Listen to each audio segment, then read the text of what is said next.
Hey guys, welcome to another episode of Plant Fanatics. Sorry I haven't been on for a while. We actually bought a farm and that's why we haven't been recording. We've been really busy cleaning it up.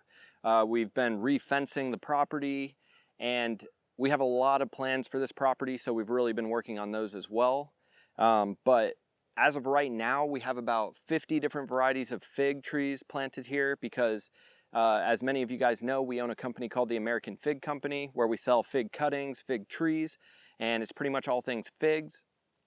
But we're going to be expanding a lot more than that. We're going into a lot of different fruit trees, and we're actually doing a thing called a flower room, and there's a lot more to come on that, but basically it's going to be a place where you can come, cut your own flower bouquets, and it's going to be really awesome. Come next fall, we're actually going to be doing a pumpkin patch as well. So it's going to kind of be a little fun farm, for lack of better terms. And we're really excited about it, but there's so much planning that has to go into this, a lot of things we have to build. We just recently did this picnic table here. We're going to be doing a bunch more picnic tables, so just a lot of planning going on, but we've got a lot more videos coming up for you guys. Right now, we're really creating a local destination, but our plan is to create a national destination, so we have huge plans for this place. But it's just going to be a building process, and we want to take you guys along for the ride, so please stay tuned. If you haven't subscribed, please subscribe to the channel because we have a lot of content coming. However, I would like to take you and just give you a very, very quick tour of where we're at. I want you guys to keep in mind we haven't actually had water run to the property yet. We're about 6 to 8 weeks out. The city's kind of bogged down right now, but I'll show you what plants we do have here. I'm not going to go into detail about what varieties they are and everything. We've got a lot of really cool varieties, things that you're really only going to be able to find here, and we did a lot of searching for those things so we could provide them for you guys.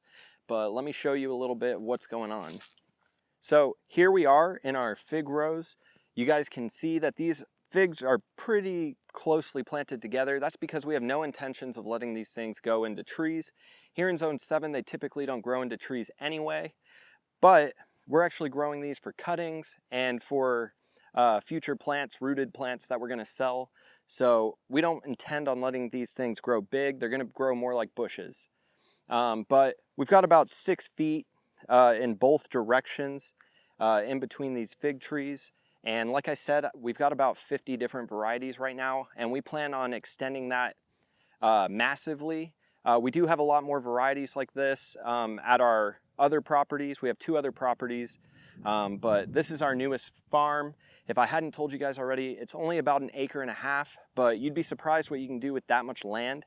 Anything bigger than this is just going to be a nightmare to take care of. And you're talking about getting big farm equipment, and we really don't want to deal with any of that. We like to keep things a little bit smaller and be able to take care of things easier.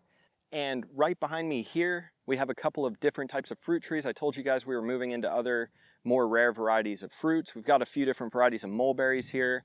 We have a cherry tree here. And you can see that everything is doing kind of rough right now because like I said, we don't have water out here yet, but we didn't want to hold back on the planting. So these things are not growing as fast as they could be if we were watering them, but we do have them mulched a little bit. And they're doing rough, but they're doing okay. And we're not really looking for them to, thrive right now without water. We're just trying to get them in the ground, get a little bit of root growth growing. And then after that, next year, we'll be looking at a lot more growth, but we just need to get them through this first winter. And then I'm not going to give too much information about this whole area, but this is going to be our flower room, starting here in this corner and going all the way back there. And then back behind that, we're going to be doing our pumpkin patch. So like I said, a lot of planning going on, a lot of work that has to be done. That's why we haven't been creating content recently, but we're back on here. We want to take you guys on this journey. So if you haven't already, please subscribe to the channel, give this video a like, share with any of your friends who you think might enjoy this content, and thanks so much for watching, guys.